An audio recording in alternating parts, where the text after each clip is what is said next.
Good morning, and may the 4th be with you. Welcome to another episode of IV Backed. It is only our second episode, but I am super excited that you came back to watch this one. We were blown away by the number of people that decided to watch the first episode. Special thanks to Alex from Board Game Co. for helping us promote that. He's been so kind as we've been releasing more content. So thank you, Alex. Um, I'm really pumped about continuing this series. I have a lot of fun looking at these Kickstarter pages, and it's something that I was doing before anyway, but wasn't talking to anyone else about. So it's fun to get other people's opinions and perspectives as I do this, just in general. But yeah, really excited to have you guys back. I realized yesterday that I had forgotten on the first show to talk about kind of my qualifications. Qualifications is a bad word for it, but just kind of like where I've been that has led me to this point. Um, so for me, I have been working in the tabletop industry for I think 3 or 4 years now. Back when we started working on Moonrakers, I think really though the last 2 years have been where I've been full time jumping in it. And before that, I worked at an animation studio. We worked with clients like Amazon and Netflix and Cartoon Network and J.J. Abrams and a bunch of other people. That animation studio still exists. That is about half of the people that work on board games. That's their full time thing at IV. And then I have been the person kind of leading the charge on Moonrakers and Veiled Fate. And kind of not designing those pages because I'm not a designer, I'm not an artist, I'm not a creative director, but the flow of those pages and how all of that is going to turn out. I rely heavily on Sam, who is an advertising a guru now that we've been in these two campaigns, and his expertise on just how things should be approached. And I also rely heavily on Zach's expertise for his creative director skills and for lots of the words I'm going to say today I learned from Zach, like visual hierarchy and and negative space and white space. And so that is where I am getting some of those words. And Zach, sorry if I use any of those correctly, please correct me. Um, but that's kind of where I come from and why I'm looking at these pages and where I'm getting that information and where I'm drawing those opinions from. I will be wrong many times. I'm going to be learning along while I am looking at these. I'm going to be learning new things. Last week, I really loved how some of the campaigns ran their comment or their quotes sections. I thought it was incredible. They hyperlinked them to the actual videos where the quotes came from, and I just had never thought to do that. It was amazing. Like that was the number one thing I learned last week. So every week I'm going to learn something. And we're not doing this because we think we're better or we can tell people how to run their campaigns better. We're doing this because one, I was doing it anyway, and I didn't want to do it alone because I'm a social person. Two, everyone can learn something from each other. I'm going to learn something from Come On. I doubt Come On's going to learn something from me, but maybe they will. Who knows? Uh, but we hope it leads to more conversations with other creators and the backers of those creators to hear what they like to see in a campaign because Kickstarter's constantly evolving. You look even 2 years ago at campaigns, and they're way different than they are now. And finally, I love just talking to our IV community and our Discord, and I love having those people here. So thank you guys for tuning in, especially on May 4th. This is a very special day for me. I am a huge Star Wars nerd. This is a scene from The Empire Strikes Back. I've got a speeder bike division helmet hat, not helmet on. You can see I've got posters by me. Like this is my day. I love Star Wars, and in honor of that, we're going to be doing a Star Wars RPG tonight at 8:30 Central with me, my wife, Zach, and Sam. And we're going to be having a lot of fun with that. I'm not a professional DM. This is my first time doing it for more than 7 people. So we'll see how that goes. But it'll be fun. We have a drawing to do for Veiled Fate. A Veiled Fate hoodie from last week's episode. I was doing the Wheel of Names, and it was really tiny. I didn't like that, so I used a random number generator. And we are actually going to in the future do the random number generator on air, and I'm going to actually just go down the comments and find that number comment. I already did it this week. We're not going to do it live this week, and the big winner for this week is Christina Gree. So thank you so much for watching last week, Christina. I have commented on your comment. Please reach out to us on Discord or on social media, and we will get your size and an address and get you a hoodie as fast as possible. We're doing another giveaway today for a Moonrakers Kickstarter edition. All you need to do to win that is after the stream ends, comment with something Star Wars related. It's Star Wars Day. We're not going to tell you. I was going to do Han Shot first, but I was like, every comment's going to look exactly the same or be benign of some kind of variation on that, and I didn't like that. So just do something Star Wars related. It cannot have anything to do with Episode 8. I make the rules. This is my show. I don't like Episode 8, and it cannot be Star Trek related. Not that I don't like Star Trek. It's just it's Star Wars Day. Better not be Star Trek related. You can comment whatever you want. It could be about Episode 8. It could be about Star Trek. I'm not putting it in the drawing for the Moonrakers Kickstarter edition. So let's get started with the show. I am pumped to talk about some of these campaigns. Man, did one of these really blow me away. I really like about 97% of it. And then, but before I get into that, I wanted to talk about what is the purpose of a Kickstarter campaign? And everyone's like, okay, Austin, like we know what it is. It's to make a game, it's to sell a game. Like, what is that purpose of that Kickstarter page? It's to, you know, sell things ahead of time so that they have money to put into production. And that is true, but some people look at it as a sales vehicle where Kickstarter will bring you views and bring you sales, and all you have to do is launch it and kind of let it go. And Kickstarter is actually a conversion tool.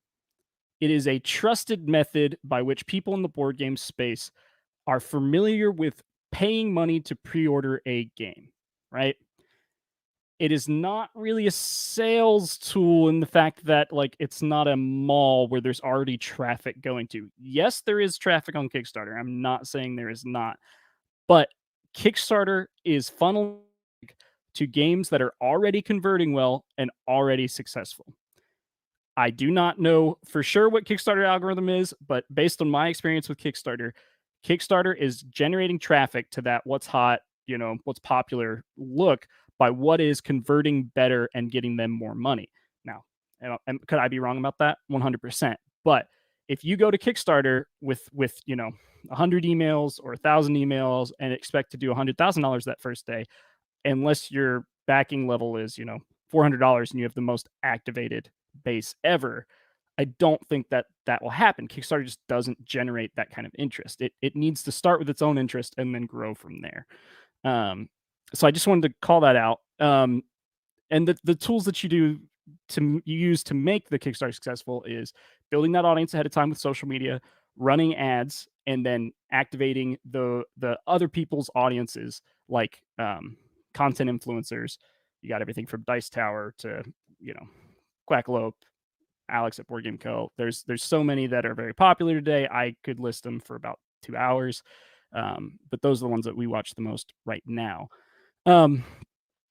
Yeah, and then I would also say the best tool for activating Kickstarter and getting that organic traffic that they have is to do really well in the first 24 hours and convert on your traffic well. If you're not converting on your traffic well, I think those conversion metrics get thrown off, and then Kickstarter doesn't show you more, or it gets you more leads, basically. Anyway, all that aside, cool. I need to look at comments because I am seeing some very interesting stuff. Yes, it can 100% be from the Legends book. I would prefer it to be a Thrawn trilogy, not the most recent one, the old one, the Timothy Zahn. That is my favorite trilogy. I absolutely love those books. And yeah, Jacob wants to know how much he can buy a Veiled Fate hoodie for. I'm assuming he's asking. Christina how much he can buy it for. That's hilarious. Chuck White, just DMing for 7 is the most I've done. I think maybe 8, and it was terrible. We were like, we have to get this group smaller. But I am just more terrified of DMing for other people watching me, to be honest, more than that group. But we will figure it out. All right, let's get into some Kickstarter campaigns. So first up, we've got My Father's Work. All right, so this one is doing extremely well. It is at almost $500,000. Probably will be there by the end of the day. It is a shorter campaign. They only have 9 days left. I like a lot about this. The artwork is really engaging. It builds on this like familiar lore, but changes it a bit. I mean, you've got the kind of like Frankenstein's like monster theme going on, and then you kind of play through 3 generations of inventors. And I think it's a compelling idea. I think that's cool. We have a person in the Discord that's kind of talking about what it would look like to play like a generational game. And I think that's just a compelling idea. Something we always look at the start is how many games has Renegade Studios backed. Renegade Studios is awesome. They've created 12 games, some of them you'd be very familiar with, and they've backed 137. That is a great metric. They are more than 10x they're created, and I love to see that because they're supporting the community. Yeah. Just to kind of start going down the page, they have this massive graphic that says this product will not be sold through distribution. Don't miss out. Become a mad scientist today. Then they have a disclaimer under there, will be available through our website at an increased price. Don't miss out on the best value for this amazing game. I don't hate this as a publisher. They're trying to drive that fear of missing out. They're trying to create a sense of urgency, right? They want there to be a reason that you want to back this game right away. However, they haven't sold me on the game yet. So I think it's important that they're framing it like this is like other campaigns will say this is Kickstarter exclusive. This is never going to retail. That's not what they're saying. They're saying that this won't be sold to retailers. It will not be put through general distribution. It will not go to Walmart. It will not go to Barnes Noble. It probably won't be at your friendly local game store unless they back this campaign. But they do sell it on their website. Honestly, we could have said this about Moonrakers at this point. We haven't put Moonrakers into general distribution. Yes, we have sold to some retailers, but almost all of our sales have been through our Kickstarter and our website. So like, it's not super unique. They're really making a big splashy deal about it, but I agree that it does make some sense of urgency. I think I would have put it as like a subset of an image and then had this big thing a little lower, had this in the reward sections maybe. And it does have it in the reward section, so they did that, and I like that. But it's just so big, and they haven't really sold you on the game yet. It's like the first thing you see. Like when you're looking at this, you got the video, which most people skip, and then you've got that. That's all I know about the game so far. This though, had this been the top, I would have liked it more. But it's not bad. It's right there. This is beautiful. It's got some animation. It flashes. It's awesome. It's got some really interesting stuff with some Easter eggs hidden in here. We've got the Renegade Game Studios logo there. We've got a head up here. We've got, a hand down here. It just really plays well into its theme. So I'm really excited about that. Successful Geek says, my father's work seems really cool to me. I just worry about the app support. It doesn't go to retail. How are they financially motivated to keep that up to date? I'm going to talk about that. So I'm excited. Several people talking about ICE or ICE. I don't remember which one it is. I have already backed it, but I have not had a chance to cover it. I think we'll cover it in next week's episode. In the very quick perusing I did, I was super excited about it. I think it looks really, really, really cool. Nicholas is saying they probably could have made a single image for both things. Yes. Yeah, you mean like the two different images? Is it two different images? It is the same image, but it does have like this visually distinct thing. So yeah, I agree. I think it's just a little bit too much. It's not bad. Like I'm nitpicking here. Like that is a little bit too much coverage for that thing for me. I wish it was just not as prominently featured, but there's an argument to be made for prominently featuring it, right? Because they want to create that FOMO. They want to create that sense of urgency. Go on down. It kind of goes from this beautiful graphic down to a what's in the box. It's not everything in the box, but it does give you a little tease of what's in the box. And I really, really like that. It's I think it's beautiful. The only thing that's not custom that I see is these cubes. So I think I probably would have featured something other than the cubes because the cubes are pretty prominently featured right here. And they're just wooden cubes, I assume. Like there's nothing special about that when there's so many cool special components in this game. Don't feature your cubes. Cool. Done with my little mini rant there. And that's barely even a mini rant. I'm like, I love everything but this little section right here. Like they did a really fantastic job. All right.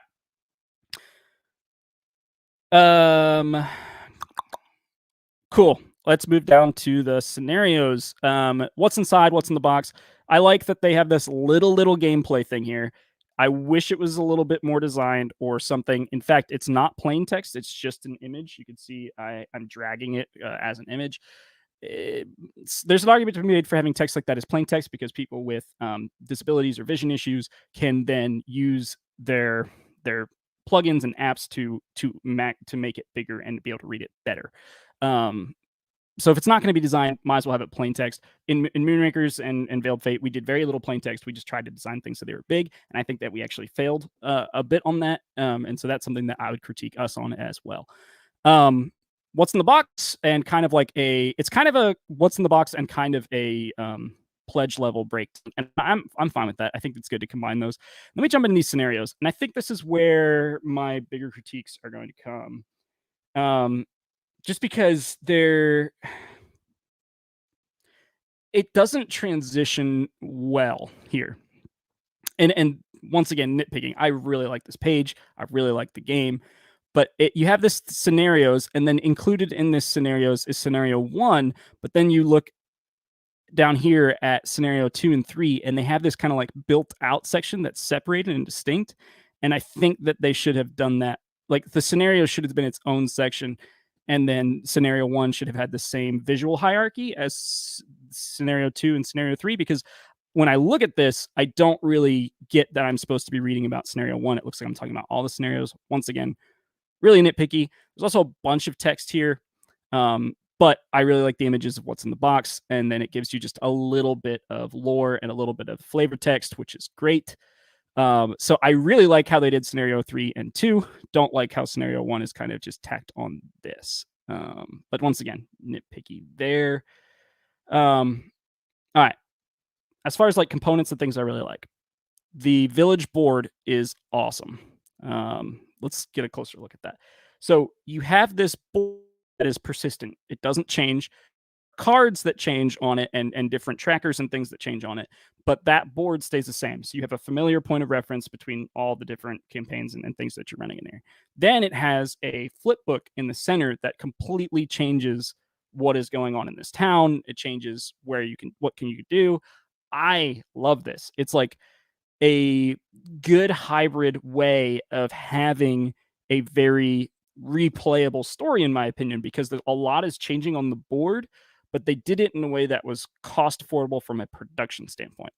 If you look at Gloomhaven has like 50 popped out like things that are terrible to put away, and then you're like trying to build the map, and it takes you like 10-15 minutes just to find like L3 goes with L4, and then you got to flip over H6. Oh dang it, that's not the right one. Like we totally played this map wrong.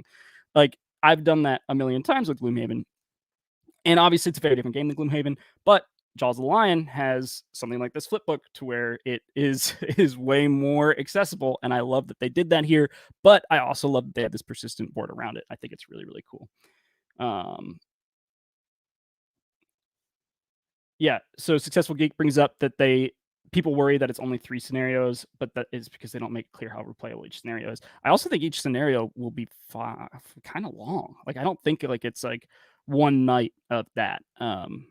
I think it's like 3 mini campaigns, but we'll get into that in a second. Okay. When they're talking about their scenarios, and this is kind of funny to me, each scenario features 60,000 words, 350 story events, and approximately 13 is that trillion 13,808,372,000,000 chance of having the same story twice. So to answer your question, Successful Geek, they're really, really freaking replayable, and I get what they're going for here. 60,000 words is like a novel. I would have focused. They actually changed this graphic since I looked at it, because it was not that big number. So I'm impressed that they're changing that in response to people's complaints that I'm hearing from Successful Geek, that they're responding to people's complaints by trying to expound upon that. When I looked at this last week, it was 60,000 words, 350 story events, and then just 13 trillion possible story variations. One of those things is not like the others, right? The big compelling things are 350 story events and 13 trillion possible story variations. 60,000 words will appeal to some people and turn off other people, right? Like when I am playing a board game, I like flavor text in small chunks. And I get that this is a campaign game. I get that this is a story, but that is like an investment and a half to read 60,000 words, right? So, and I doubt you have to read them all. It's got branching possibilities, but still, I think they should have focused more on the story events and the variations than they did the words. The words is not a feature. The words is a part of it. The other ones are features, in my opinion. So yeah, the other one is irrelevant and potentially negative. That's my opinion. I think other people will disagree. Okay. Read that second storyline as epic storyline of Garlic Horror. Yeah. Nicholas. That would be hilarious, especially if it was vampire themed. But no, Gothic Horror. That's pretty funny. Okay. Gameplay section. So we get past the scenarios and we get to kind of gameplay down here. I think this is all gameplay. It's also kind of just like explaining the boards. And then you get to this take up the mantle section, and this is what I want to talk about. The rest of the page is so well planned out. It's so well executed. It's so well organized. With my, nitpickiness of the scenario section. Other than that, that's my really only complaint. But then we get to this, and it's just gifts with gather resources, knowledge, and ingredients, perform experiments, upgrade your estate, pass on your knowledge to future generations, complete your masterwork. This is supporting imagery for text, but the text isn't here, in my opinion. There is like some gameplay stuff up here that doesn't have GIFs, and I think it's really interesting, and I like this section. I don't think there's anything wrong with this. It focuses on the village port that I talked about that I really, really like. And then it shows you kind of how the book kind of sits in that. But what I don't like is these just floating GIFs. I think that they missed an opportunity to kind of have 2 sentences under each of these to explain what's happening. Because like it's like circling mechanics and there's a paw and there's a thing, but like without text, it's just imagery to me and I don't understand any of it. It's like trying to learn a game by looking at the pictures instead of reading the rule book. In my opinion. So yeah. Okay.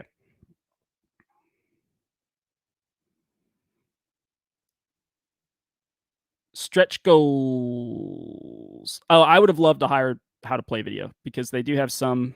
They have the rulebook right here. They have the how to play videos. I would have loved them to be a little bit higher.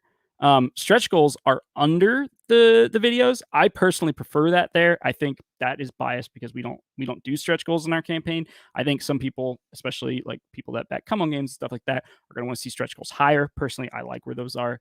I agree with the stretch goals that they have. I think that some of them will be difficult, like professional voiceover to final app is very expensive. Watch the metal coins is not bad. That's just like upgrading components. I think upgraded components are great. I think adding new components is where it gets dangerous. The game trace organizer insert, I hope they were planning on doing that anyway because that was a very expensive upgrade. As you guys probably know, most most stretch goals are fake. Like people plan on doing them. Like if they're going to production soon, like Game Trace already has this done. I mean, just to have this imagery, Game Trace already has this done. So they have this unlock pretty high up. They were obviously expecting to hit it, and they hit it by a lot. So like no problem. But stretch goals don't exist. That's not true. Some campaigns they do, but in this case, I think they had a lot of this already done. Spot UV on the box, love it. Gold stamp on the Village Chronicle, awesome. There's a lot of cool things here. I think you could have started it with a lot of this stuff, but there's a lot of cool stuff here. There is. All right, so the next one is upgrade journal track markers and then some tokens. Tokens aren't expensive to add, especially if they're going to fit on a punch board you already have. So I'm fine with new components that are like that. New components that add production time, that add production prep, that add production cost are going to be scarier for me and something that I'm going to call out. But I think all this is good. All right, getting into the really nitty gritty. I like that they designed a shipping table. I think that the color coded thing is just confusing. Yeah, I think it's not ideal. Successful Geek, the way they just run stretch goals for this is really bad. It's like selling someone a car and then telling them they get a free steering wheel. Yeah, what would have the how would the box have been organized if they didn't get to that? Is my question. And stretch goals are an expected part of Kickstarter for most people. I am not ragging on them for doing something they're planning on doing anyway, but I agree that in some cases it does feel a bit like that. The German version of It's a Wonderful Kingdom. All right, Hi, I backed the German version of It's a Wonderful Kingdom. They're using the bottom part of the box to print advertisements for other games. Your opinion on this would be interesting. Bottom part of the box, Felix. Can you tell me whether that's the inside of the box? So is it like the inside, like when you open the lid of the box, you look in and then there's the ads, or is it on the outside of the box? If it's on the outside of the box, I'm very against it. If it's on the inside, I might be okay with it. But yeah, please comment again with another piece of that. Cool. All right. Something really interesting. Where are these people? Does anyone know where they are? San Diego, California. Okay. U.S. taxes will be collected after completion of the campaign, along with shipping. That is included, and no additional charges will be incurred beyond shipping. What? Like, I just don't understand this. Like, you got a game that's got a $99 pledge, so that means you're eating $20 on every sale to the UK and the EU. So either everyone else is overpaying by $20, or you have really subsidized that in a weird way. I don't agree with this. I also talk to if you're if you're running a campaign, talk to a VAT professional. We're still figuring out VAT. It is extremely confusing and hard, and we're working with professionals that are helping us. I actually am not sure this is even legal. I think the way that you have to charge VAT, it's probably legal because it's crowdfunding. I think if this was a store, the way they are doing this would be illegal. But I'm not going to tell someone it's illegal. I think you should talk to a VAT professional. I just know that that is a very huge discount if you're in the EU and you're in or the UK. Like that is wild that this is included. It's basically a $79 game instead of a $99 game for them. Subsidized shipping.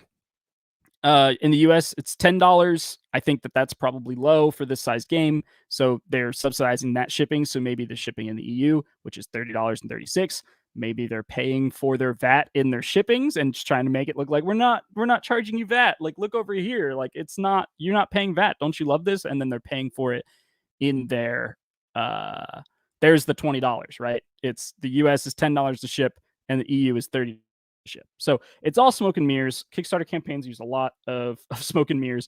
Like, yes, the VAT is messed up in my opinion, but if you're in the US, I'm not saying don't buy this because your shipping is $10 versus $30. It's like, that's where the VAT money is. I just wish they would have presented it differently. But then France metropolitan area is $25. And I don't know if they have like a store they're partnering with or something. I don't know. It says metropolitan. I don't quite understand that. Anyway, I don't understand France. I've never been. So maybe that's just my problem. I freaking love their end section here. Our mad scientist talking about the people that made the game. It's amazing. They made them all look creepy and awesome. Well, not all of them, but he looks really creepy. Game designer TC Petty the third. Great job, TC. Everything is wonderful looking. I'm really excited to play. The timeline, we talk about timelines. Pledge manager closes, address changes, choose, estimated delivery. It's a fine timeline. I think every Kickstarter should have something like this. I just wish there was more meat in there. Like, we're submitting things, we're submitting files, production's estimated to start, we're estimated to hit the ship at this point. But that's something that we didn't do well on our campaign. So this is me being nitpicky and being a hypocrite. And yeah, all right. So interesting.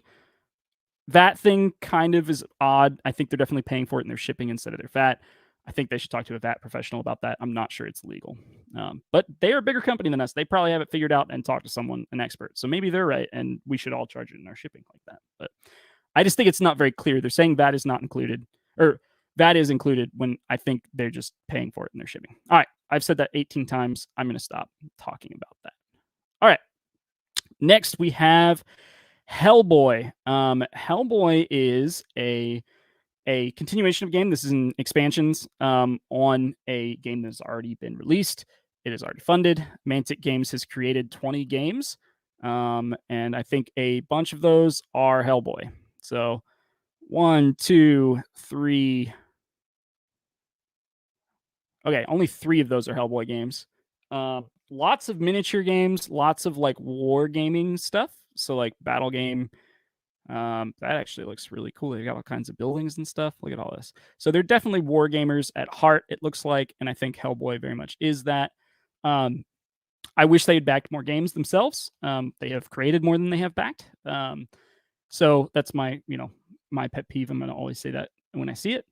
They're building off several other campaigns. They have IP. They have the mechanics that they have, and then this game also, or they have mechanics established, and they're doing expansions for that. And then they also have a dice game that I think is totally new and just in the same IP. I don't think it actually has anything to do with the other board games.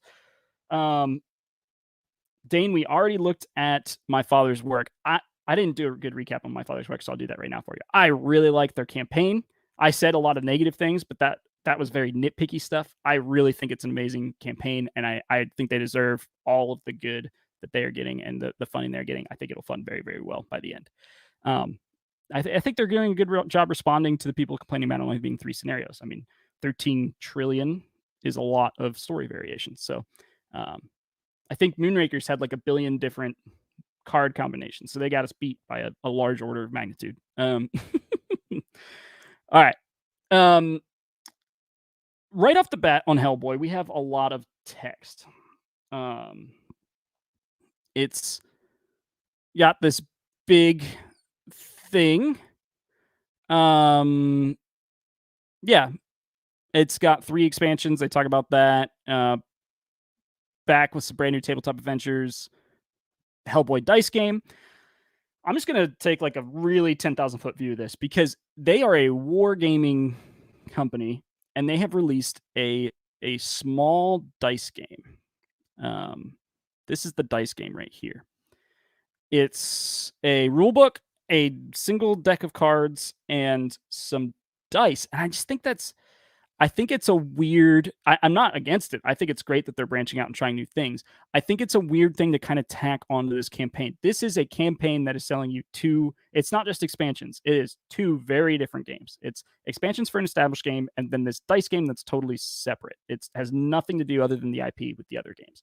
I think that's a little bit risky. They seem to be like featuring the expansions more, and this is almost just like an add-on because if you look at like the what's in the box section, it's like the dice game is just kind of at the end there, but then at the top it's like I don't know, I think it's really featured in an interesting way.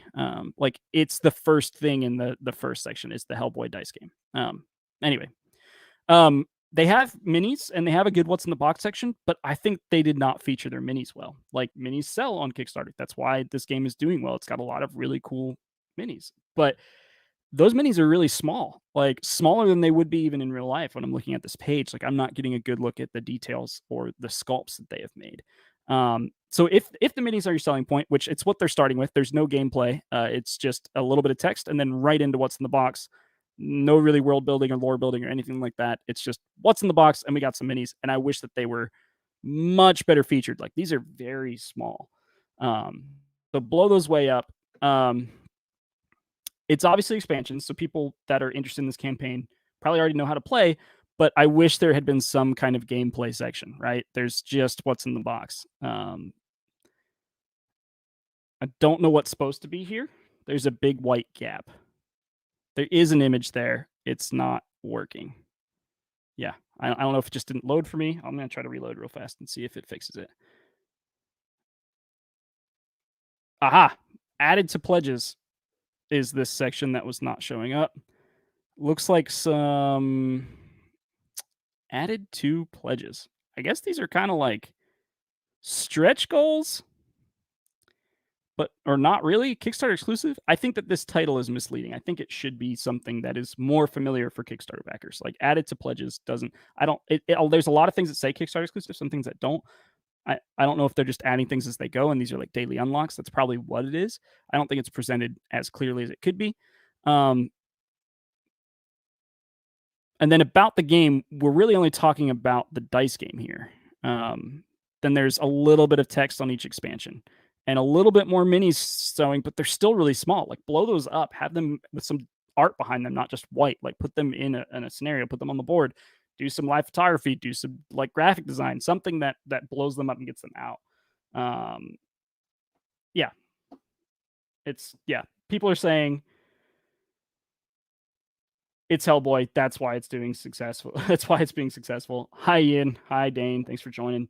Why can't you get the expansions without the dice game? Good question. Probably because that is what they wanted to tack on and sell.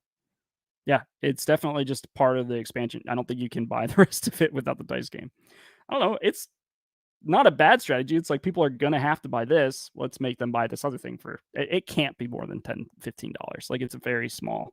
It's like some custom dice, maybe not even any custom dice, maybe one custom dice. Yeah, one custom, two custom dice, 3 cubes, and a bunch of non-custom dice. Maybe.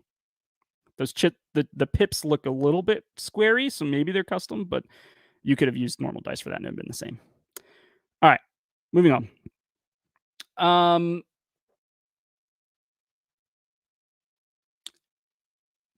Yeah, I think that they did a good job in the placement of their. If their minis is their big selling point, it just needed to be bigger. I think that they had a good how to play placement. Like it's not far down the page. We're only like 25% down the page on like how to play about the game. But as far as like the design sections, I think they could have done more with the text. But like I said, plain text is good if you're not going to have it really be designed and paired with something else because it's easier to use for accessibility. You got to download the rules book, so that's great. Yeah, the thrilling dice game isn't the only way to back this Kickstarter because we're also funding 4 brand new expansions for the Hellboy board game, designed by the original developers. So like, it is interesting that, and I think to Successful Geek's point, like it's weird that this is almost like a Kickstarter for the dice, but you can't buy the dice without the expansions. Like it's just a weird, like from a large strategy point looking down, like it's an odd way to sell it.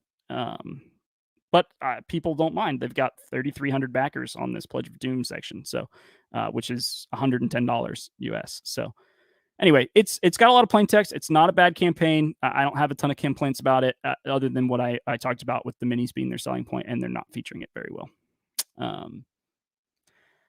The other major complaint I have is the community coverage. The videos, they have 2 gameplay videos. This is tabletopgaming.co.uk, and then they've got a board game interview where they talk about it with the creators. That is it. There is no content creators reviewing it. There is no outside verification that they are good expansions. There is nothing like that anywhere. And I think it is amazing that they are doing $373,000 because of that. But once again, you got to remember that this is an expansion game that a bunch of people apparently love. And so they don't need that because they already know they like the game. And I think that's the only reason. Hey, you. What's up, Alex? Thanks for watching. So yeah, not a big deal. I think that any other campaign than an established campaign would completely flounder without professionals verifying that it is a good game outside of the people that created it, because there's none of that on this page. And they don't. And this is something I talked about last week with oh dang it, what is the painting game and you like slide in the cards? Wow.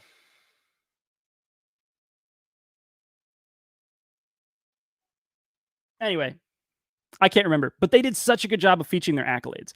And if this is an established game, I'd really love to see the accolades at the top instead of this section. Like, where are what your backers or your former backers say about the game? Where are what other people say about your game? Do you have BGG comments or anything that you could put on this section? Like, there's no verification that it's a good game if this is my first time looking at it.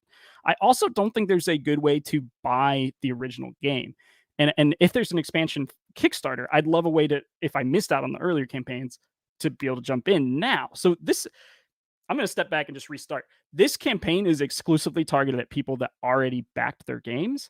And I think that is a tactical mistake because you are limiting your top, right? You cannot ever break through your old campaign because you're limited by the people that already own your game. There's no new people coming in here, in my opinion. It just doesn't make sense. There's no way to get. The Pledge of Doom contains all the new Hellboy expansions and the Hellboy the dice game, plus any applicable stretch goals. I haven't seen anywhere on the page that it's an add-on later. There's no pledge level for it to be on there. I think this is just targeted at people that own the game already. And since I'm not in that audience, I should probably stop talking about this. But yes, if you own the game, it could be great. But otherwise, this is not for new people coming into this game. And I think that's a mistake. Yeah, it just seems like they're capping themselves unnecessarily. Cool. This is going to be a short one, but one I could not ignore because I am a dice dude. Dice dude is a weird. I shouldn't have said that. I don't want to be labeled that in the Discord now. Oh yeah, Austin, he's the dice dude. Over $1.5 million. It's Wormwood. It's Dispel. They're gonna do great. Like there was no question this campaign was going to do well. I really want to talk about two things on it. They did an amazing job of creating a sense of urgency. It is so urgent. I got here late and I was so sad because I wanted to be in wave 1, 2, or 3 because they all delivered before February 2022. Wave 1 delivers in November. It delivers this year. That's incredible. They had 3,000 people in it. Each one goes up. So 4,000, 5,000. And then the one I'm in, which is wave 4, is limited of 5,000. There's still plenty of places left. They really got that urgency, got their first, 15,000 backers? What are we at? 14,000 backers very quickly, and it's kind of tailed off, which makes sense. Just to be clear, this is not our Kickstarter account that I'm showing you on. We keep those separate. I have backed this game. It's not showing up as me as backer because it's a different account. Actually, I don't think it's logged into anything. What I want to talk about on this campaign, one, it's brilliant. Like the sense of urgency is here. They show the dice off. It's big. This is what I was missing from the minis on Hellboy is I couldn't see it. Like it was smaller than life. This is bigger than life, right? You can see those dice really well. I am partial to stone. Zach does not like the blue sandstone at all. I have a set of raised obsidian right here, and I can tell you they are incredible. And the dice fault's amazing too. So this is Dispel and Wormwood. I can verify the quality. It's amazing. The hematite with gold. Oh my goodness. I want that so badly. It looks so good. I think all of the sense of urgency is fake. And oh no. Austin Dice Dude Harrison. Well, I know what I'm saying the next time I talk about you. Oh no. Jacob Porter wants the turquoise ones. I love turquoise, so I'm right there with you. The blue turquoise looks amazing, Jacob. I'm right there. All right.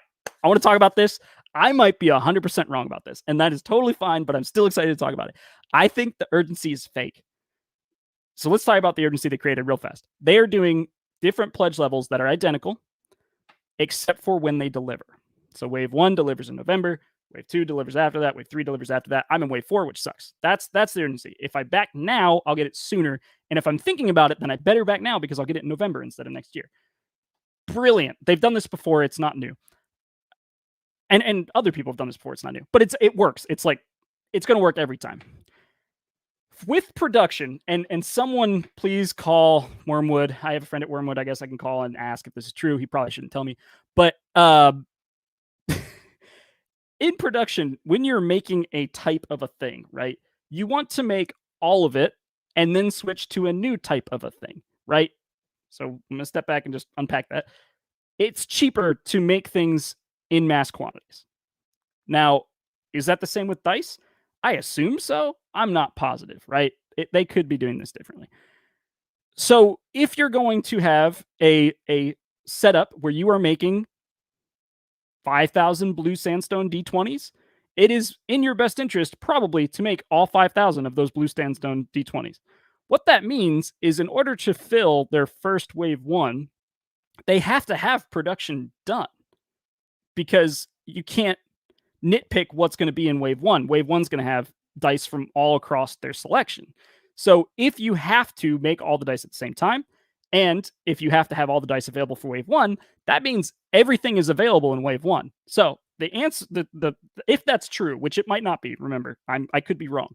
If those two things are true, then it is either fake urgency or a logistics problem where they're not sure if they can pack everything and get it out in time, which is believable. But at the same time, Kickstarter campaigns deliver 15,000 items all the time.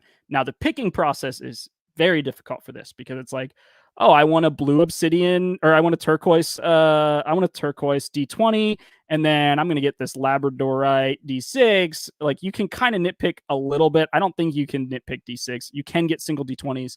and then you can get 3d6 and a 7-piece set. So picking is going to be really hard if it's like, well, I want 5 different d20s and then a full set of 7 for this. Like the packing person's going to be overwhelmed trying to find those because there's a ton of different dice. But it's doable. Like there are people that can do that quickly. I don't know. I don't know if it's fake or not.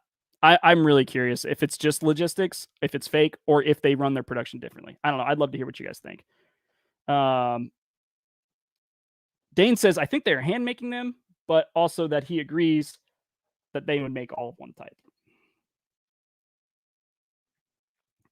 Chuck White confirms that, says the Dispel dice are handmade. They'll have to make all the molds and make sure they get the mixtures right.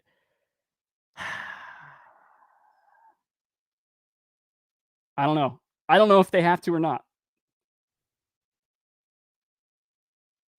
Chuck says it is because they are manually making the dice. For the gemstone dice, there's no urgency. For Dispel dice, it's because they are manually making the dice.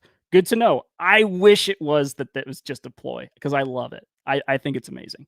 But I might be proven wrong, and that's fine. It's fun to be proven wrong on your own show. You learn something every day. But I don't know. I think I want to do something like this on our next campaign where it comes out in waves. It would have to be a unique campaign. I'm not going to do it just a normal board game campaign, but I think it's really, really cool. The second thing I want to talk about on this campaign is the low cost of entry. Every pledge level is $15. I don't even think there's anything you can get other than a single D20 for $15. Like in the campaign, you are backing for one D20 and everything else is an add-on. So that that 1.5 million is like 10 million, in my opinion. It has to be, right? Because there's 14,000 people that have backed for one D20 that are easily going to 5x that to a 7-piece set. So, I mean, at least 5 times 15. So maybe we're at 7.5 million. But I think a lot of people will back for more than one set. Anyway, I think that's genius. It's low. It's just enough money now to where they'll be sad if they just let that go. But it's also just this low barrier of entry where you can like, I could pay for that later. I think it's genius. It's really good. As someone that worked in picking and packing, it's not that bad. Good to know. Small orders like this were a breeze. Cool. Good to know. Oh, they had issues where the mixtures were off and the dice looked wrong or jagged. Interesting. Dane, excellent point. And this is something for creators out there. And just in general for backers to know too. You don't pay Kickstarter extra money on this. Like if this was 7.5 million, Kickstarter would be taking a big old chunk of that. But because they're going to do it in their pledge manager after, they're going to save a ton of money. Now Kickstarter's probably not upset because they're still making a very large payday on this $1.5 million campaign. But I'm sure they would like it a lot more if it was 7.5 million. So that's very true. Aaron says he upped his pledge to pay for a full set, so I'm sure some people did that. I agree. Maybe my estimates are high, but the campaign still has 23 days, so I think it will easily get to that 7.5 million range. I think it just has to, right? On 15,000 backers, I don't know. I guess it does depend on how many of those. Someone do. Well, it's like a 10. Oh, interesting. Hold on. Let's do the math here. Because if it is about $100 a backer right now, then a lot of people are doing that. So if we're at 1.564 million divided by 14, I'm just going to call it 15,000. Maybe I'm wrong. That's an $100 average pledge. Why are people adding so much money to this? What are the pledge levels? They're all $15. People are way over pledging for this. Huh. Why? It just ties up money that you don't need to tie up right now. That's so bizarre to me. Tell you learn something new every day. People will over pledge by $85. I'm sure they're not even happy about that. Is my math? No, that is $100. Why are people over pledging so hard? What is happening? Did one person pledge like $1 million? What is happening? I'm so. Oh, the dice faults. That's why. Because when you do it, you get to the add-ons. We figured it out. I'm an idiot. All right, let me see. I'm doing it on my computer, my actual account. Manage your pledge. Change your pledge. All right. Are there add-ons? Continue. No change. Confirm.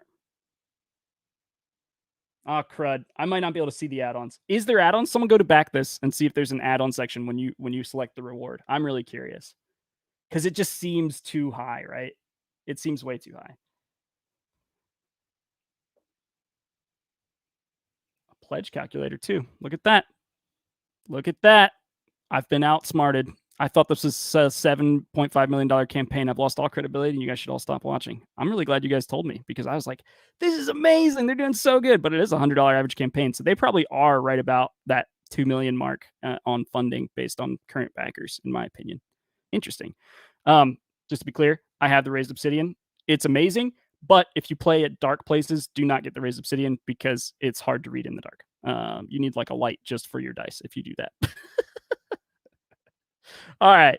Dice by Wormwood Dispel. It's an odd campaign. It's not going to be like any of the other ones I'm covered. I'm happy this is the one I was wrong about because it's a very unique campaign. And nothing like Moonrakers or Veiled Fate. But I just love their dice. I love their dice vaults. It's a wonderful, wonderful pledge level for $15. Get in there. Get yourself a D20. Oh, these are pretty. These are so... I got to stop. I'll just look at this the whole rest of the show. All right.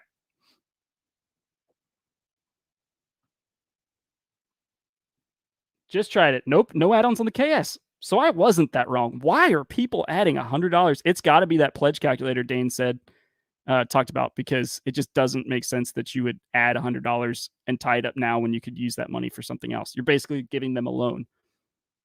Click here to calculate your pledge. Let's do it, guys. We're not gonna do it. This will take longer, but this is really interesting. I should have done a whole section on this. This is so cool. All right. Next, Space Plague.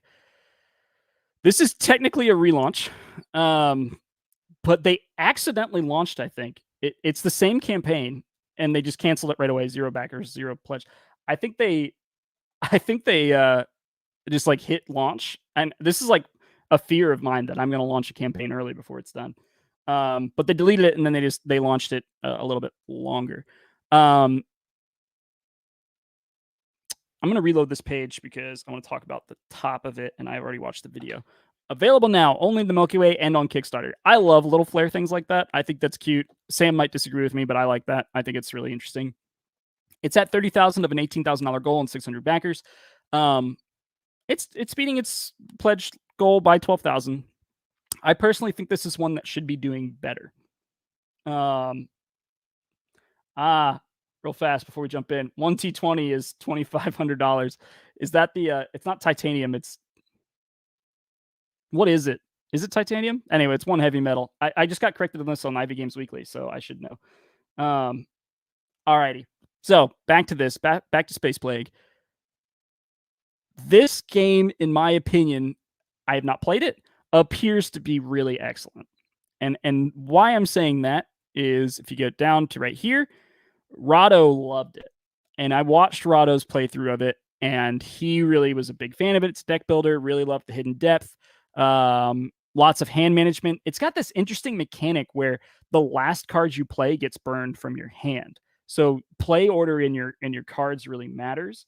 Dane says the art turns him away, and I can see that. It is very kids book illustration art, and I think that may have been a mistake if they are not going for kids illustration as a audience. But I'm not like talking about this for the art, but like the art's not like the worst thing ever. Like they have art. Yeah. So a glowing review by Rado, I would think would result in more than $30,000. So what is the reason that this is not funding? And once again, I say this too much. It's my perspective. It's my guess. I think that there are 2 things that are impacting him heavily. 3, we'll say 3. The page design could use some help, and I think that's the most minor. Building your audience ahead of time, which is the biggest. And then the third one is the pledge levels. I think they made tactical errors on the pledge levels. They just did not entice people to back now versus backing or buying it at retail. There's a fallacy there, right? Because if you don't back it now, will it get made? A lot of people say, well, if it's a good game, it'll get made and I get it at retail. I've heard that a million times. That is 100% not true. Really amazing games don't get made because they fail to entice people to back the Kickstarter. And if they don't make the Kickstarter, they don't have the money to do that first print run and it never goes to reviewers, then it just never gets made. Like that, it's an obvious fallacy. I don't know why people say it. Anyway, let's break those down one by one. Audience building. 600 backers, very far into your campaign. It probably means that a lot of your traffic is coming off your content creators that you did and things like that Rahdo playthrough. Not knocking that at all. You did the right thing in hiring Rahdo. I think that's the best thing you did on your campaign. Like it is so important to have outside verification that this is a good game, especially for a first-time creator. They are a first-time creator, even though it says 1 created, 5 backed. I would wish they had backed a few more games, but 5 is more than 1, so I'm going to give them a pass on that. We are backing this game. And it just looks really fun. It looks like a great game. And so I think that they need to build that excitement up ahead of time with more content creation, with more advertising leading up to the campaign. But all of those require money, and it's hard to do sometimes. So if they had a limited budget, I think putting it into Rahdo's video was probably the way to do it, because Rahdo's going to make a very professional looking video, whereas if you try to do that on your own, that's going to be very hard. And then if you try to pump that in ads, but you don't have the content to support it, the ads will not convert well, and then you wasted that money, right? So if you only had a limited budget, hiring Rahdo versus trying to do that on your own was probably the right way. But that is why this campaign is not at $100,000 or higher, along with some aesthetic things like Dane said, that could definitely be the case. Tungsten. Thanks, Successful Geek. All right. So this is why I wanted to talk about this page, though, Space Plague. We got 2 pledge levels. We've got Space Plague, the board game, at $39. That seems like an affordable price point. Not bad at all. You got Space Plague retailers, $99 or more. All right, that's fine. Then you've got Space Plague plus Chaos Bundle at $69. Limited to 35 backers. And what it comes with is Space Plague, the board game, exclusive promo of 6 Chaos cards. It's spelled wrong. It should be CHAOS. And then 1 custom card of a faction. We will illustrate you as an alien. I have seen this. Tongues 10. Yes. All right. I have seen this on a lot of campaigns. We will take you and put you in the board game. And in this case, it's only for the people that I think you probably just get your own card. I doubt you get 35 cards of everyone's. Like, why would you care about, Joe's face in your board game? You're like, I don't know, Joe. So it's probably just your face that you get the card of. Limited to 35 baggers. I'm trying to decide how harsh to be, because I really think this is a terrible idea for many reasons. It takes away. Okay, the reason it's a good idea. Let's start with why it's a good idea. It will help you convert your very earliest visitors to the page, right? It's like, oh, there's only 35 of those, and I want my face in a game. Like, maybe you care about that. If you care about that, it's going to make you back then, because it creates that sense of urgency, something that we were talking about on the last campaign. This is a bad sense of urgency because it only applies to the first 35 people. So you've successfully incentivized 35 people to back your campaign, which is not enough to even fund. And then you may have turned off everyone that came after that. All right, so Chuck White. I personally love when a Kickstarter allows you to make a custom card of anything. Great to hear, Chuck. I'm really excited that there's someone watching that loves that. I don't care about it, and I don't think it's a bad thing to have in here. Limited. But to have this be your higher pledge level and then cap it at $69, there is no upsell possibility, right? Like, if you look at something like the Dispel dice we were just looking at, like, the upsell is more there. On My Father's Work, let's go back to that real fast. There's not really an upsell. Like, it's the retailer pledge and the new generation pledge. That's fine. Like, a game like this at that price point doesn't need an upsell. They're going to fund well if they back a lot of people, convert a lot of people at this. I think that a game with this price point that's trying to make a splash on Kickstarter needs to have a reason to have it be special on Kickstarter. My Father's Work is special because they're not going to retail with it, right? This game doesn't have anything like that. So what I'm looking at is the Space Plague, the board game, that I could potentially get at retail a year from now and not tie up $40 for the next year. So they're not incentivizing people to back now versus later is my opinion. Then on top of that, this pledge level, which should have been their special pledge level, maybe at $60 instead of $70, should have been upgraded components or an expansion or something that was Kickstarter exclusive that would have gotten people to back now, right? Like you need them to back now and not just wait. 600 people decided to back now, and that's fine. But I think that they're missing out on a lot of conversions because there's just not enough to entice people to do it. In addition, these 35 people have created an extra cost. Like they're going to have to illustrate, back up.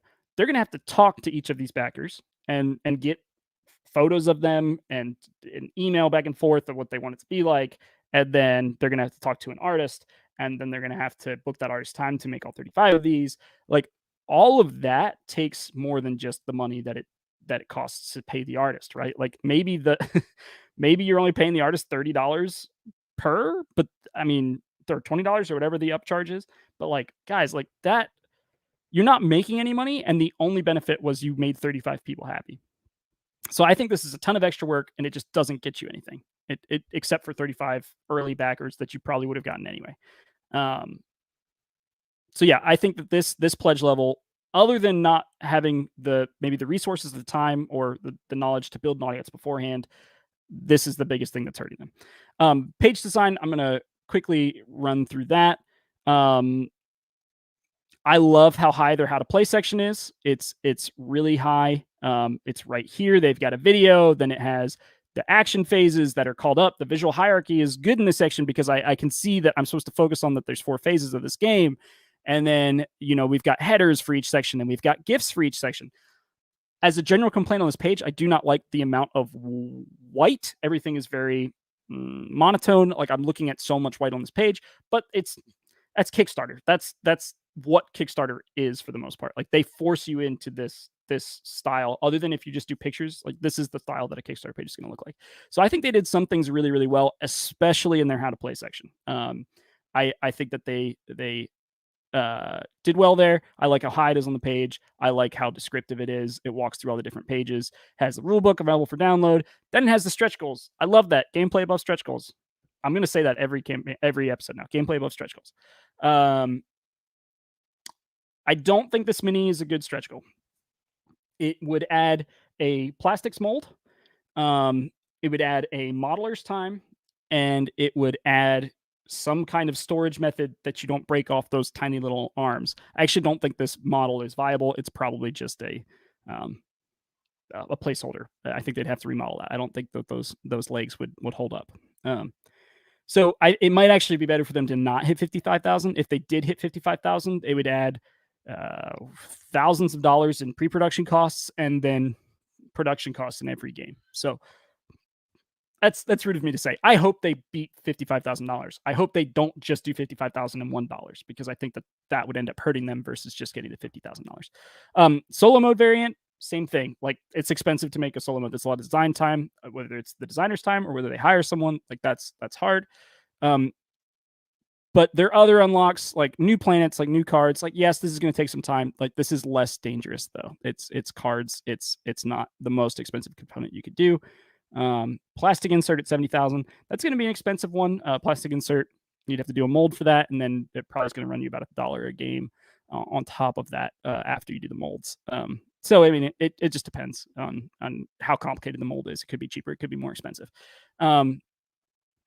They have a lot of quotes around. I wish they would have called out the quotes better with some kind of design rather than just having text on the page, because it is an image. They could have put some kind of background on it that would make me look at it, right? Especially this top one by Rado. They put it in the right place, in my opinion. It's very near the top. I just wish it was more visually distracting. I wish it had more visual hierarchy. So I'm going to talk about what that is, I guess. Like visual hierarchy is like, what should I be looking at? What did the designer do to make me look at it? So is it bigger? Is it a different text? Does it have some kind of graphic call out on it? Like what is my eye being drawn to? And I wish this had more there. Rado, the thing that did it for me was I saw the Rado logo and I was like, oh, I'm going to read that. But I think having more around each of their quotes would help visually break up the page, which is something I think they need, and then just make it more likely that people would see all of the quotes as they go, because there are lots of quotes, which is great. It's great. They've obviously play tested this game a lot, had a bunch of different people play it, and I think it is probably a really fun game based on those quotes. All right, so I talked about poor separation of sections. I talked about exclusive copy critique, that I wish they had something more exclusive. I talked about kind of the visual hierarchy problems. There are some of those problems when you look at the different phases. You have a good title, but then it's just text that is a picture again. So if you're going to have plain text on a Kickstarter campaign page, I don't believe in that. We don't put plain text that often on our pages. But if you're going to have a section that looks like plain text anyway, it's probably better to have it actually be plain text. I think they needed to support the text with a little bit more imagery in some places, but they have all these videos. That's a great section. They do not have a designed shipping graphic. They do not talk about that. They do not talk about extra copies. They do not talk about this is just a first time Kickstarter campaign problem, right? Like, they do not have enough information in the shipping cost section. Like, if I buy 2 copies, like, do I get it? Is it $10? Is it $20 for US? If I am shipping to the United Kingdom, do I pay VAT? Do you pay VAT? Who pays VAT? Do you know anything about that? Do you know how to pay that? It is very complicated. It's very annoying. And that's why, like, games that are funding at this level, like, it's just so many hidden costs. I think overall, most Kickstarters are underpriced, which I think most people would disagree with me on. But, like, there are just so many hidden costs in publishing a board game. Like, you have to pay consultants to get you VAT registered if you're going to continue selling games in UK and the EU, and that, like, just that by itself is very expensive and time consuming. Anyway, people are saying make it an add-on instead for those art pieces of, like, paint my face, put money on a card. I think that's a great idea, because then they'd actually be making money on it. Something in addition to the base game that is not limited. I get why they limited it. It's hard. It's an artist time. Like, you don't want to sell 1,000 of those and be like, hey, you're working on this for the next year. Artists that we're going to pay $20 per this thing. Well, that artist might be happy with that. That's 20 grand. So who knows? That's a good thought, Dane. What number would be okay? Are you saying, Brian, for the limited version? I don't think you limit. I don't think you have this pledge level at all. I just don't. I don't think it is. I don't think from a pledge level standpoint, it is an excellent strategy to cap yourself on the ability to upsell. Not that you shouldn't cap this pledge specifically. I just don't think this is a pledge that I would have made a strategy for. If I was going to do the custom art, I'd have it as a limited add-on instead. But, like, they need to convert their existing backers, or they need to add more backers. Adding more backers costs advertising money or content creator money. Converting your own backers is something that you can do to make more money that would, in my opinion, be more cost effective from a you've already converted them standpoint. Let's upsell them to a more exclusive something, give them more content that they want, that kind of thing. I think that's what you asked, Brian. If you didn't, please correct me. Yeah. So I want to talk about the risk. I talked about stretch goals a little bit. Jamie Stegmaier talks about his company may never have happened if they'd hit the metal coins expansion or add-on in, I can't remember if it was Viticulture or a different game. But basically they had like a $100,000 level for metal coins, and they got to like 90 some thousand or something like that. And he talks about how had they hit that add-on, that it would have they probably would not have made money on the game because of the extra cost that he figured out. Like, oh wow, that's really expensive to do that. We wouldn't have actually made that much money on anything. And how he may never have continued on to make the rest of his company because of that. So, like, stretch goals can sink a company. Like, it is dangerous to do new components as stretch goals, in my opinion. And they've done that in this campaign. Yeah, that is Space Plague. I'm going to recap. New creator, limited resources. They're doing excellent. Like, this is a success for them, in my opinion. I am talking about how to make the game blow up, right? How do you hit that first 100,000? How do you hit after that? More content creation, more ads, maybe some page design issues. But overall, they should be very happy. It looks like they have made an excellent game. It looks fun. Rado thinks it's fun. Other content creators think it's fun. I think they have a future here. I'm not saying this is a bad campaign by any means. I think it's a great campaign. I just am critiquing it so that I can learn from it, and hopefully others can learn from it. All right. This last one's going to be different. So this is World Tycoon. So World Tycoon popped up in a Facebook group that I'm a part of. This campaign is done. It hit $2,600 out of $20,000. They asked in this Facebook group how could they have done things differently to be more successful. And I initially wasn't going to cover it, just because I think at first glance it would almost feel like just like a slogfest of me saying things that are wrong with the page, right? And that's not helpful to anyone to just hear all the ways they messed up in just like an avalanche, right? And this guy, I've read some of his update stuff, like, I mean, not updates, but like just the stuff in his bio and things. And he is a semi-retired person that is working on this full time for a year and has invested in it a lot and has put a lot of time into it. His daughter has put time into it. They did some of the artwork together. And so I don't want to dunk on this person. And if you're going to comment, please be remembered this is a person and they've invested a lot of time in this, and please be respectful of them, because this is definitely a single person's working really hard on this. Okay. And I need to remember that too. But they specifically requested help. How would I change this? What did I do wrong? On a Facebook page. And so I wanted to talk about it because I think it is a really good example of someone in this similar situation where they are a single person trying to launch a game. There's a checklist of things that you need to hit that were not necessarily hit on this page, that would help just get you to that next level, to where you could be closer to something like something closer to Space Plague, where you have an $18,000 goal. They had a very similar goal, and Space Plague is hitting it, and World Tycoon is not. Okay. Dane, I want to do ice. I'm tempted to do it live. Would you guys be interested in me doing it live versus preparing? If so, you can comment and I'll go look at it after the show. But yeah. Okay. So, World Tycoon, a modern property trading game. At the top, it says a modern take on property trading game. Unlike the Poly games, it took me 5 minutes to figure out what Poly games. It's Monopoly. I don't know why my brain couldn't get there. This utilizes the full board instead of the edges, creating more fun. So this is talking about a Monopoly style board, except for we're not using the edges of the board. We're just going to use the middle, which is more fun. I think that is the first fallacy. Like, just using more of the board does not make it more fun. It could be more fun, but that is not a reason it is more fun. So I think the initial tagline and their initial strategy is we're improving on Monopoly. So I think there's some research that needed to happen and some familiarity with the board game industry, and just knowing that in the hobbyist market that is most active on Kickstarter, Monopoly is not something that people are looking to improve on. It's something they're looking to avoid.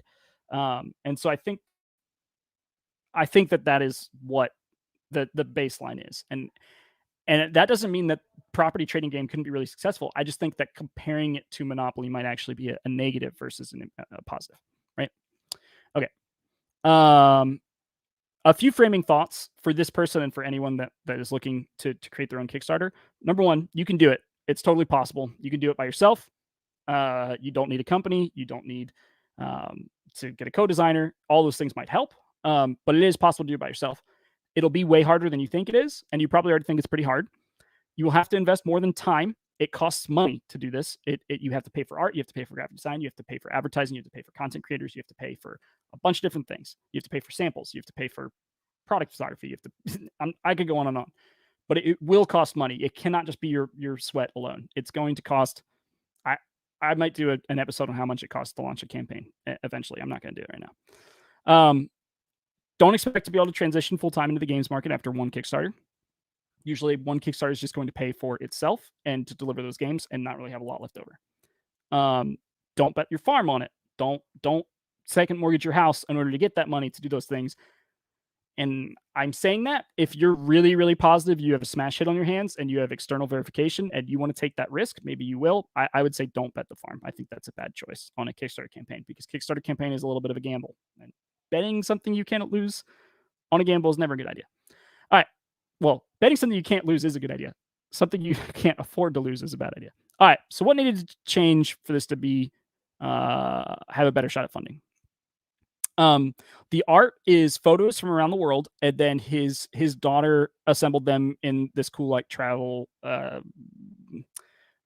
What is it? A collage. Um, I don't think that this is a level of art that is going to excite people on the Kickstarter community, but like it's also not just plain text like the board is. The board has that very Monopoly feel on it. I'm not going to focus on the game because I think everyone watching can kind of see, okay, I see where this person was going, and I can see why this probably wasn't successful in this hobbyist market. So I'm not going to focus on the game. I'm just going to talk about the campaign because I think you guys know why the game probably wasn't as successful as it could have been, just because it's very comparable to something that people are very familiar with and already have played. Cool. Art for the game. We just talked about this a little bit on Space Plague, but art is really important on first impressions because people cannot play your Kickstarter game on the Kickstarter page. Like they're not going to be able to play it. They're going to look at three things. They're going to look at the art. They're going to look at what other people say about it. And they're going to look at how to play section. Those are the really big three things that are going to tell me whether it's a good game or not. Okay. The art, what other people say, and the how to play section, in my opinion, are the big three. So we don't really have any art other than this back of the board, which calling it out as beautiful back of the board, I think probably is a mistake because beauty is in the eye of the beholder. Telling someone something's beautiful doesn't make it so.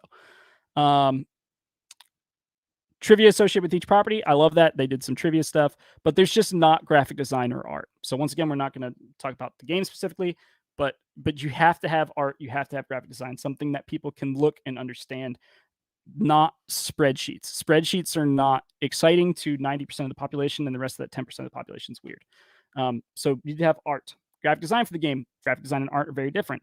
Art is going to be illustration stuff, character illustrations, like the box cover, things like that. Graphic design is going to be card layout, game board layout, things that are user interfacing. Something you need to have an expert that can help you figure out your iconography to make it readable, to make it. I mean, you can do that on your own, but like if you want to make it great, you need to work with a professional. IV works with an illustrator team and a graphic design team on every game we make. So thank you, All Right, for doing our graphic design. You do a great job. Actually, sorry, they just did Veiled Fate in our next game. Our first game, Moonrakers, was done by Alex Grendling, who is also incredible. Just want to call that up. Figuring out your differentiators and selling points. This is one of the biggest parts of running a Kickstarter campaign. You have to figure out in a flooded market what makes you different. Aaron, you're a weirdo. You and your spreadsheets. Love you, dude. Yeah, you got to figure out what makes it different. Like Moonrakers, what was different for us is deck builder with negotiations, and then the art was unique. Those are like the two big things that we sold on. Like it's a mashup of two genres, and it's got good art. Like that's what we ran with. And then metal coins, because you gotta love metal coins. Like you got to figure out what's the differentiator in the space. For us, Veiled Fate was a game that you could play at 2 players or at 8 players that had, the hidden role, like social deduction element, but was still a strategy game with a lot of depth. That was the differentiator there. And then the art, and then the other stuff. But like the differentiator is like what makes your game different, what makes it viable to differentiate from the 5,000 other games that are coming here. And so figuring that out is what's really important. There's not enough of that on this page. There's not enough of that on a lot of pages that we look at.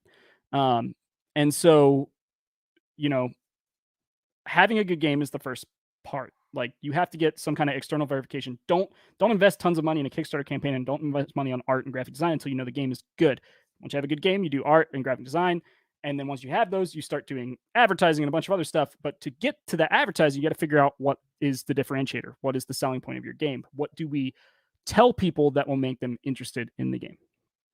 Then you go to independent evaluation. Independent evaluation is people that are going to play it and give you quotes and give you videos and how to plays and playthroughs.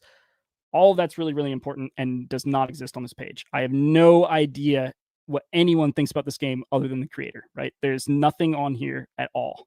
And that's not a slam on this guy. That is just a fact of, to have a successful Kickstarter, because I cannot play your game on your Kickstarter page, you have to have external verification. You must have independent evaluation. a clear presentation of how to play. I see what he was going for. Like, it's 3 dice instead of 2, like it is in Monopoly. It's got consequences cards, like the chance card and the whatever the other card is called in this, but it's different. And so, like, if I didn't know how to play Monopoly, I would have no idea how to play this game. But because I know how to play Monopoly, I'm kind of clear on it, except for then I look at this board and I'm like, how the heck do I move around that board? There's a bunch of arrows, but I don't think those are actually on the game board. I think that's just in the explanation of how to play. Anyway, all right. Once you have a clear presentation of how to play, either from yourself or from a content creator, you move into the really expensive and the really hard part, which is building your audience before the KS page and then building the KS page itself. That's probably, other than your time investment, which is huge because your time is money. This is going to be, well, art and graphic design are going to be expensive too, but this is going to be your second big chunk of change, is getting ready for that Kickstarter page. This is something that I'm curious how much Space Plague did, because they have the 600 backers. Did they do a lot before, or is a lot of their advertising been after, or instead of advertising, they invest in the content creators instead because they already have built-in audiences? It's hard to tell. All right, finally at the very bottom, this might be new. This might be something that it's under environmental commitments, and it's long-lasting design, and then something else. 10% of the profits before tax would be donated to Green America toward their climate initiatives. Did Kickstarter add that? Like, I know it's against Kickstarter guidelines, or maybe even illegal to use with crowdfunded money that's for profit to then be donated to a profit. Like, I have a friend that was running a dog themed card game. Why can I not remember the game of it? My wife and I play it. We like it. Dang it. Where is it? Oh, I'm sorry, guys. I really wanted to promote you on stream, and I can't remember the name because I'm a terrible person. My memory's going, guys. I'm getting old. Anyway, they were going to donate to a dog fund, like a dog housing fund. And I was like, I don't actually think you could do that with pledge money. I think that is against Kickstarter guidelines, or it's legal for some reason. But now it's built into Kickstarter, and I wonder if this is just a green initiative they're doing, because that is new. I've never seen that donated to a nonprofit as a part of a Kickstarter campaign be something that I would recommend. So I'm gonna have to research that. You learn something new. All right, that is all I'm gonna say about World Tycoon, and I'm not even really talking about World Tycoon. I'm more just talking about general first practices. But you need to do those things to have a shot at your Kickstarter campaign funding. It just, these 34 backers are probably people that know this person, because I don't see anyone converting on this page just by stumbling upon it. All right, I told you I'd do it. Here we go. Maybe this game is missing more dice for Dice Dude. Yeah, maybe it just needed more dice. All right, let's look at ice. I'm going to do it live, so I'm not really going to look at the camera very much. Maybe I don't do that very much already. I think I do, but maybe I don't. Canvas. That's right. I couldn't remember Canvas's name. All right. Ooh, a bunch of stuff have launched. I'm going to have a good show next week. Anybody know anything about this Vivid Memories? Tile drafting game and collecting and connecting memories. Interesting. Oh, I'm doing a long show. I gotta rush through this. Ice. Surely it'll come up in a second. It's got to be pretty high on the popularity. Maybe I just need to refresh.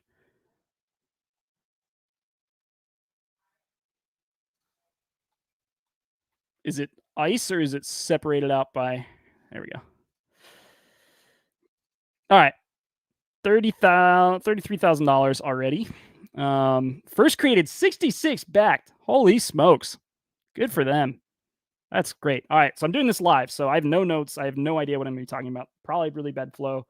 Kickstarter search is the worst. Thank you, Alex. It is true. But is game found search worse? Maybe. All right. Let's dig into this. All right. First blush. They launched on Star Wars Day. Already a fan. It obviously has nothing to do with Star Wars. The artwork looks great. They've got some fun animation here. Ooh, guys. Now, I have looked at this page slightly. I know the board is awesome, but we'll get to that.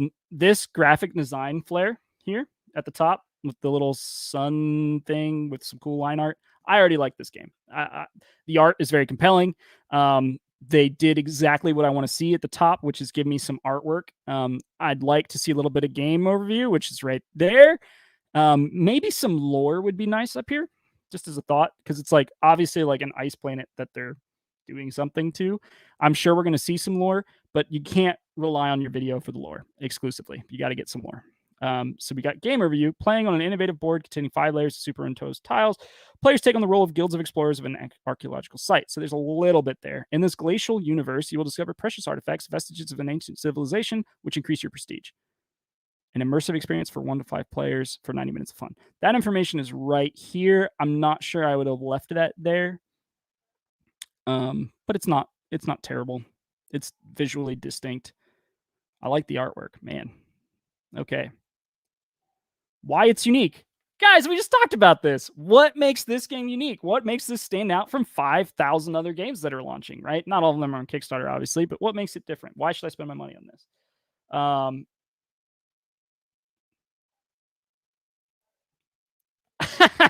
Alex just tried GameFound for me. Looks really sick. Quick, it gave me what I wanted. Heck, I typed in Dice Dude and Moonrakers showed up. Amazing. I love you. That's hilarious. Oh, that's funny. Oh, I'm glad I'm not covering this. Alex's review of Vivid goes up in 90 minutes. Everyone should go watch that. I love Alex's reviews. So really excited. I'm going to go watch that because I didn't only saw the thumbnail. I have no idea what Vivid is. So I'm going to go watch it. Alex, have you covered this? Have you covered Ice? If so, please link that video in this chat because I want to click on it. All right. So why it's unique. You'll be immersed in a rich universe of beautiful artwork made by French illustrator Leonard Dupont. Art can make a game unique. I just talked about how we talked about that on Moonrakers and Veiled Fate. We thought that was one of our differentiating factors. They obviously do too. I think they are right. This art is great. Then you will discover a game with unique material with a board designing 5 levels of tiles. I've never played a game with I've never played a game with 5 levels of tiles. The purpose is to dig deep directly into the board, like archaeologists. Great differentiating section. Every Kickstarter should have a why it's unique section, unless it is an expansion, in my opinion. And even then, maybe. All right, they got this great gif of digging down into the board looking for deeper and deeper artifacts. It's wonderful. Who you will be, navigators, incandescents, crypto artifacts. I wish I knew whether I would be all of these things. Like my team could have navigators, incandescents, architects, or whether I'd choose a faction. Is this a faction section, or is this like player controlled? Every player has these. I don't know. I wish that was clear. Gameplay, very high up. We are still top 20% of the page. That is what I'm looking for. It has GIFs. Okay, this might be my favorite gameplay section I have covered so far. It has text with a header that is very good visual hierarchy, right? We have gameplay, build a camp, then text that tells me what building a camp is, then a GIF with dotted lines and numbers that are explaining that. This is the most clear example of a gameplay executed well that I have seen on the show. So hats off to Ice for this. Yeah, very well laid out. I have an idea of what's happening on each section.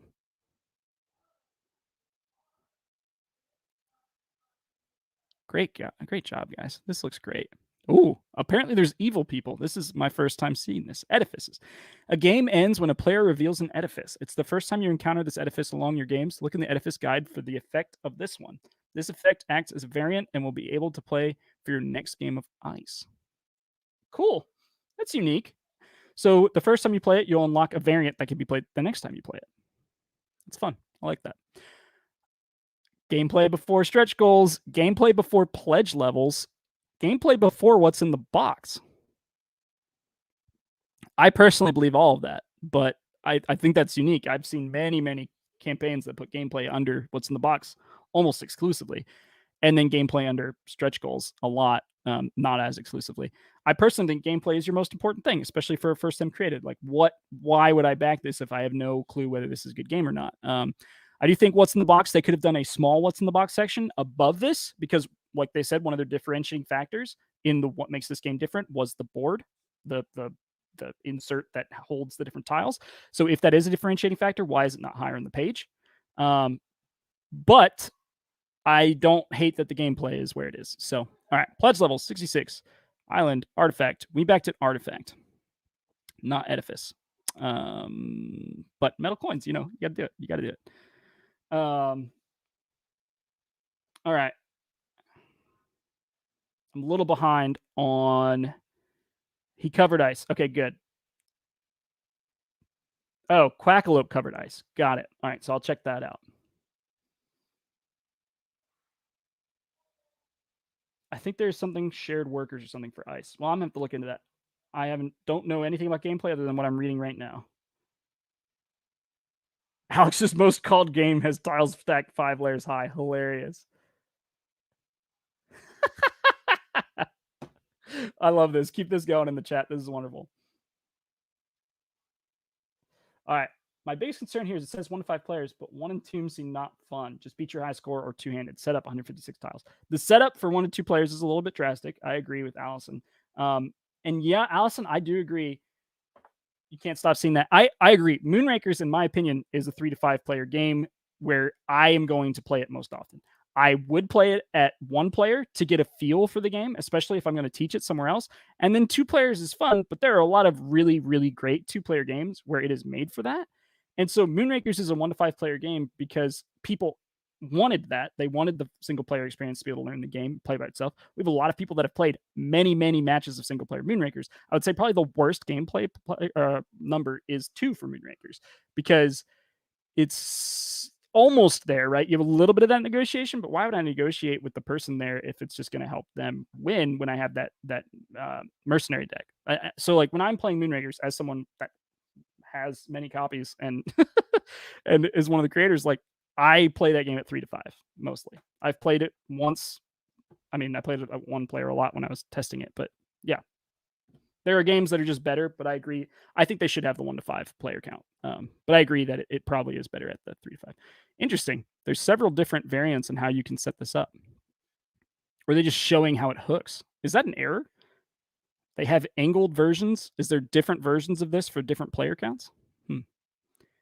In the box, 1 board and 4 parts. Okay. So this is the in the box section. We'll blow through this. It's laid out well. I'm not sure what these blank things are.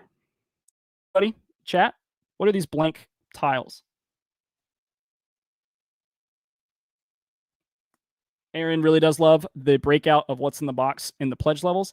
I agree. I think maybe the pledge levels could have had a little bit more of that, but it's also really confusing if you break out every single pledge, whereas the artifact is obviously what they're trying to sell the most of, and they did break out why that's better.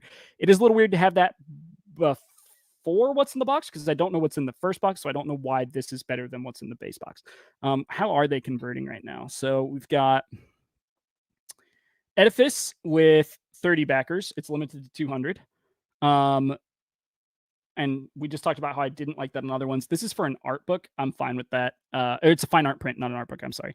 So it's a limited because it has something exclusive, but they also have that same pledge with the collector's box right here in a different pledge level. So maybe I would have liked it on Space Plague more if they had some kind of exclusive and then that $35 or 35 limited pledge. Maybe I would like that more. This doesn't bother me at all. 191 backers at Artifact. 3 backers at 3 backers. Okay, it's another limited with an art print, but 3 backers is very low. It tells me that maybe this pledge level wasn't needed. 67 at Explorer and 79 baggers at $1. So they have a lot of low pledges, just people interested in learning more. I actually found that surprising to have that many at this point. That's like a quarter of their backers right now, almost. So that's a lot. All right, zooming on through what's in the box. First player token. Some elements are still work in progress. Good, because if that's the first player token, everything else on this artwork is perfect. If this is the first player token, I would be so sad. It can't be, right? Like, it just can't be. They should have an add-on for a nice first player token if it is the first player token. Okay. Funding goal. All right, now we're at stretch goals. Gameplay above stretch goals. Gotta love it. Oh, they only have 1 stretch goal listed right now. Interesting. It looks like a box variant. No, this is just the funding goal. They're not showing any stretch goals until the pledge to the $54,000 goal. There's got to be some kind of math conversion here. Is this euros? 45,000 euros? Yes. Okay. 45,000 euros. So they're not revealing any stretch goals until they hit that. I would reveal the first 2 or 3, right? You want there to be a reason for people to want to hit that, because if they want to hit that, they might tell their buddy about it because they want it to grow more. We have that happen all the time in Discord where someone will be like, hey, I really want this to hit this next stretch goal. You guys should look at this. So this needs this is my biggest critique so far. Otherwise, I think this campaign is incredible. It needs 1 or 2 stretch goals there to keep it going. Maybe their thought for this is if it's locked behind this, it'll encourage people to get us to the funding goal, and that way they can see what's the stretch goals. But I disagree. I think it should be there already. All right, we got a Quackalope preview. We've got some foreign person that I don't know who they are. Lots of foreign people actually, which is fine. I probably won't understand it. Add-ons: 3 illustrations, fine art, 3 illustrations, fine art, and an art book. These guys are obviously very established with this Leonard Dupont guy because he made a lot of really beautiful artwork for this. All right, let's talk about concerns now that I've seen everything. A good shipping table. A little complicated. I might have added some cost to the add-on itself. So like instead of the art book, I don't know what the prices are. I'm just giving this for thought. Instead of the art book being $20, making it $22, $23, and saying shipping is included, because you have all of this extra like table stuff that just makes it really complicated. I see nothing about that at all.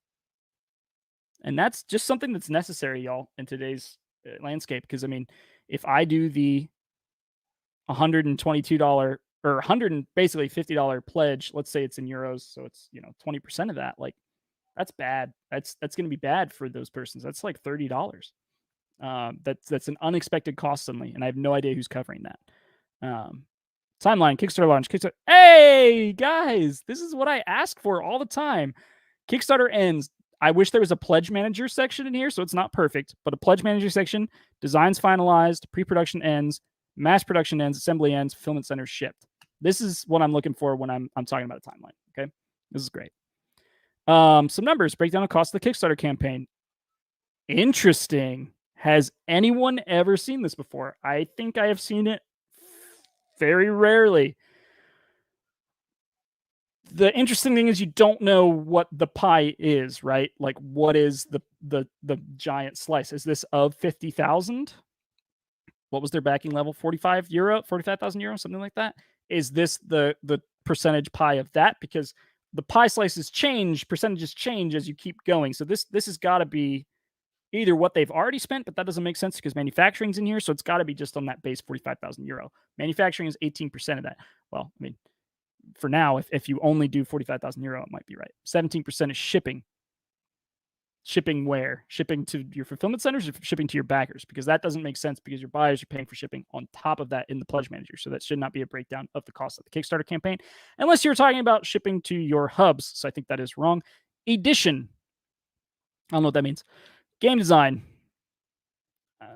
Artwork, Kickstarter fees, graphic design, straight bank charges. Kickstarter fees are actually, there's a credit card fee and a Kickstarter fee, so it's actually going to be a little higher than that.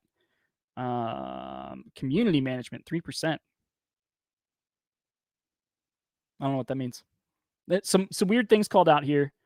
Taxes and charges. That is a massive section. 20%. Is that their largest section? Is taxes and charges? I don't understand this graphic. I think it's a good idea.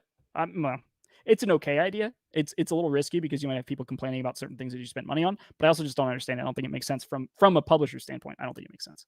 Partners, GameFound and Panda. All right, so using GameFound as their pledge manager. So their pledge manager is going to be very inexpensive. Panda will execute this perfectly. Panda does not mess around. We love Panda. They do great games. I have not looked at chat in a long time. Crud. Sebastian. All French content creators. Good to know, Sebastian. Thank you. VAT is included in the circle with percentages of what the actual total cost is made of, off at the bottom. So you think this is here. Sebastian, can you clarify that you think that the VAT is in this section?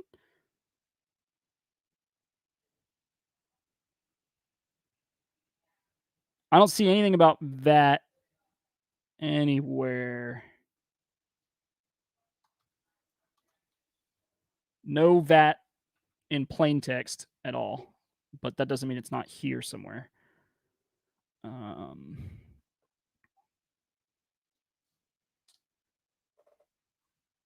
right. Sorry I left you up so long, Aaron. Hopefully we'll upgrade the design of the metal coins for ice because the design does not match the look and the design affects the game's art. Think they will be upgraded with art stretch goals. Possibly. It's if enough people complain about the art of the metal coins, I think that's a chance they change it. If not a lot of people complain, they probably won't change it. Aaron excited about spreadsheets. Nice.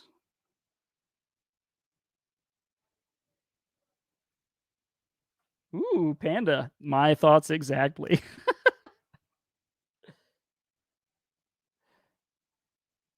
All right. So Sebastian's saying that he thinks the VAT charges in here. It just doesn't say who's paying them. Like maybe charged in the pledge manager, that's where it should be charged, but I think that they need to tell people that.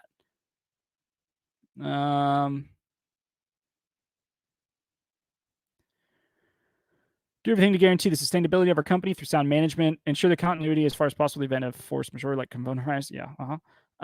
Keep you informed with regular updates. This is good. It's a good commitment. They talk about their 15% deducted from the amount. I agree with that.